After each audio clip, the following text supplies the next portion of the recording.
All righty. Hello, hello, and good morning, Nina. How are you? Good morning. I'm great. Thank you. How are you? I'm doing amazing. Thank you so much for asking. Nina, I am beyond excited to get to know you a bit more as far as your professional experience. So, if you don't mind, let's jump right into it. Tell me a little bit about your work history. Sure. So I've been doing administrative and executive support for quite some time now. I started working fresh out of high school full time and started administrative work early 2000s. So I've progressively worked my way up to support senior executives, C-suite executives, presidents, vice presidents, I've supported the whole gamut. So, and I really enjoy, being that strategic partner to my executives and helping make their lives easier and, filling in where the needs, wherever the needs may be. And helping their day go smoother, helping the business run smoother, just being their right hand person or backup brain, as I cloned it one time with when I worked for a CIO. I was his backup brain. So, but I really enjoy the challenge. I enjoy getting to know the teams and the stakeholders, and being able to really make an impact and help out my executive wherever I can. That's amazing. And thank you for the introduction to your professional experience or career here. Now, I want to touch base on your experience because you said it best, right? You came fresh out of high school. That's where you started your career. Your senior administrative or even overall administrative EA experience dates back to early 2000s. So you are very, very tenured when it comes down to the EA skill set. You've mentioned that you've been able to support CEOs. I believe you mentioned CFOs, COOs, etc. Tommy, because again, you've been at EA for quite some time now. So what is it about an EA role that keeps you in it?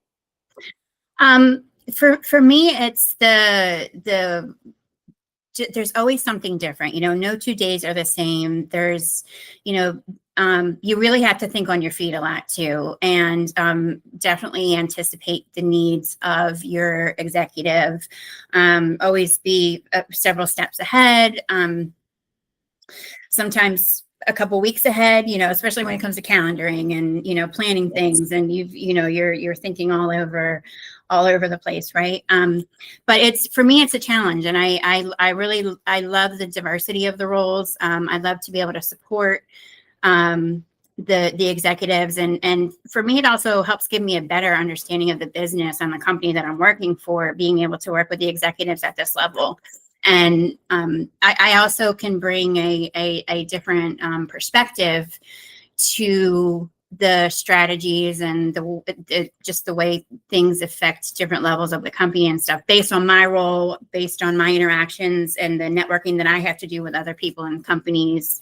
And that's proven valuable feedback for the executives that I've supported in the past. So it's just, and I love to help people. So this is a great combination of helping, different types of things to do, never a dull moment.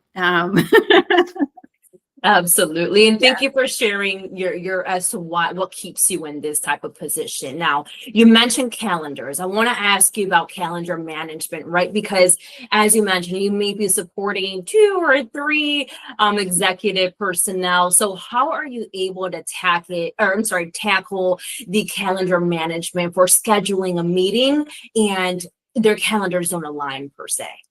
Yeah. So really it's about communication with the executive when you're even setting up the meeting to begin with, right? Understanding who the key players are, who are the must-haves, who are the nice-to-haves, who are the we can fill them in laters. And then getting on a phone. It's in this day of technology, right? It's so easy to just, try and play, email tag or chatting or whatever, but there's nothing like picking up a phone, getting on the phone with other admins and hey, can we move this? Or and that's really what a lot of it is. I mean, there are things that can be moved, if there's one-on-ones, or if there's, if it's let's just say they're doing like an online virtual training or something, and there's another date that they could do it or something like that, right? So it's really getting on a phone, just taking it old school and pick up a phone and say, hey, listen, we really need to make this meeting happen, stress the importance. And I think too, a lot of it depends on who the meeting's coming from, right? You know, if it's the president of a company, people are going to do their best to clear their calendars to make this happen because this meeting needs to happen versus, you know, a director of, I don't know, facilities wants to have this meeting. And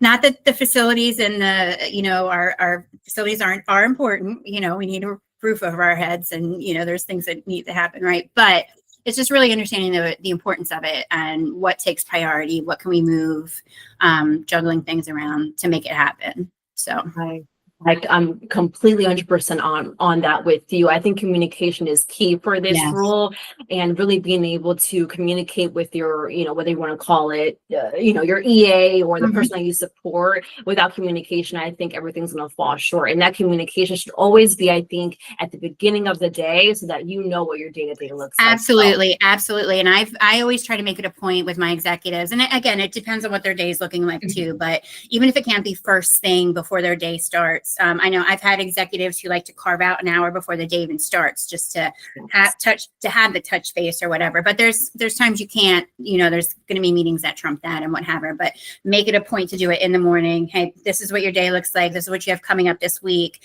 You know, always be several steps ahead, you know, so that they have time to plan and you know, because a lot of times we'll schedule meetings, but it's, you know, it's an important meeting. It's a quarterly meeting, right? And it's, you know, we've scheduled them all at the beginning of the year and they forget it's coming, right? So I try to make, you know, I do make reminders, calendar reminders. Hey, this meeting's coming up in a couple of weeks.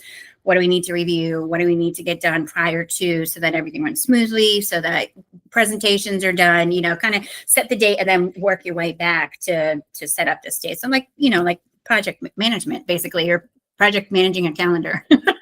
Absolutely. I do believe, you know, EA is kind of tie into project management because you guys have those duties, or, Right. you know, you guys do that.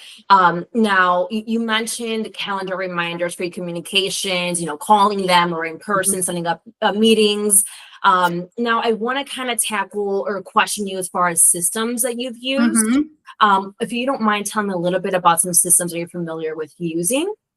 Sure. So in my 20 plus years of experience, I feel like I've used everything at this point, right? I know there's ones I haven't, but excuse me, I've used your traditional, all the Microsoft products. And when I say all, I feel like almost every single one of them. I've used Visio, I've used Dynamic, I've used Publisher, I've used all kinds of stuff. I've used the Google Workspace, Workplace. I forget what the name of it is now. I feel like it's been changing, but the whole Google suite. I'm familiar with Mac. I'm familiar with. I'm an iPhone girl, iPad girl, Mac girl. So I've worked with all that as well. I've used. I'm sorry. Spreadsheets as well. Oh yes, a lot of Excel, Awesome. and you know, especially working with execs, there's always reports to be run. There's always numbers and data to be crunched, and so yes, I've had a heavy use of Excel or Sheets in Google, or also in Mac as well, so, or Apple. So very well versed with systems that you've used. I love that. Amazing. So, and luckily I'm kind of, I don't want to say I am tech savvy. So even if it's there's a program that a company uses that I haven't used before, I am a very hands-on global kinesthetic learner. So you get me in there, you show me how to do it once, I'm good. And awesome. I've actually become the go-to in other roles that people come to, like when they have questions about, you know, how to use an application or a product or something like that. And my years in IT actually helped with that too. So look at that. I didn't know you were in IT. I was, I was when I was at AAA, I worked in IT for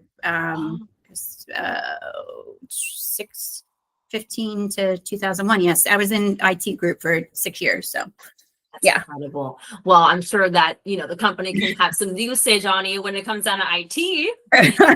You wear many hats. That's amazing. Amazing. Now, Nina, can you see me okay? I can. Yep. Oh, sorry. I frozen my end, but Nina, I want to ask you one last question as far as start date wise, or if given an offer, when were you looking to start a new position? I can start immediately. I know there's, screening and paperwork that has to be done, but the sooner the better. So Awesome. I'm eager to get going and get in with a company where there's stability and someplace I can get settled in and stay with. Yeah, absolutely, absolutely. Well, that's the goal for us here too, is Yeah. to find you a home. I know that you've had a few unfortunate layoffs, right? Nothing that had to do with you, but with the company restructuring. So Mhm. my goal, and I know your goal, is to find you a home, get you somewhere that's stable, reliable. So I look forward to seeing that progression throughout the process here. So, I want to thank you for the time once again. And I just want to ask you not to hang up. I want to chat with you really quickly. Okay. Thank you. Thank you.